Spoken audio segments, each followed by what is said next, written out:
Syrie, série d'attaques meurtrières de l'EI dans le sud. Le groupe État islamique a mené plusieurs attaques suicides à Soueida, dans le sud de la Syrie, mercredi 25 juillet 2018. Sana Hangout via Reuters. Ce mercredi 25 juillet, les djihadistes du groupe État islamique ont mené plusieurs attaques suicides et pris d'assaut certains villages de la province de Soueida, dans le sud de la Syrie, faisant plus de 220 morts.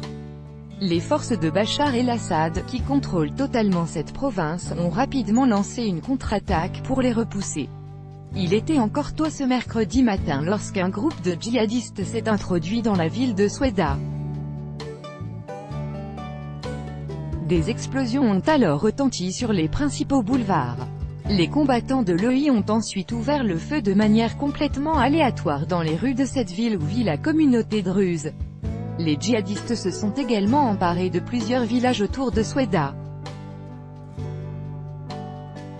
Le bilan des attaques est monté à au moins 221 morts, dont 127 civils tués pour la plupart dans le nord de la province de Soueida où on a retrouvé des corps de civils exécutés chez eux, a indiqué à l'AFP le directeur de l'Observatoire syrien des droits de l'homme, OSDH, Rami Abdelrahman, qui a dit redouter un bilan encore plus lourd.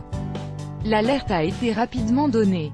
Les milices populaires et les habitants, pratiquement tous armés dans cette région, ont reçu des renforts des troupes gouvernementales, qui ont lancé une contre-offensive pour tenter de reprendre le terrain perdu.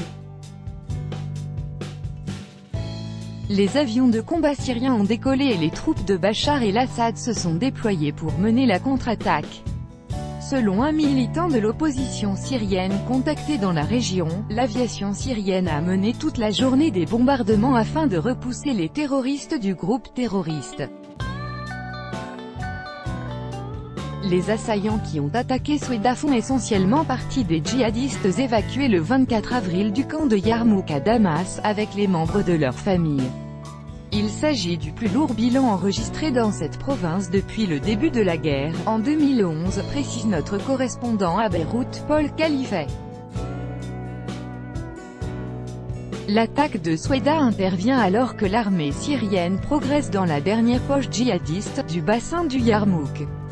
Cette enclave de 250 km², adossée au Golan occupé par Israël et à la frontière jordanienne, est tenue par une brigade locale, qui a fait allégeance au calife autoproclamé Abou Bakr al-Baghdadi. Ce mercredi, les troupes gouvernementales ont annoncé avoir repris une quinzaine de localités dans les provinces de Dahara et de Quneitra.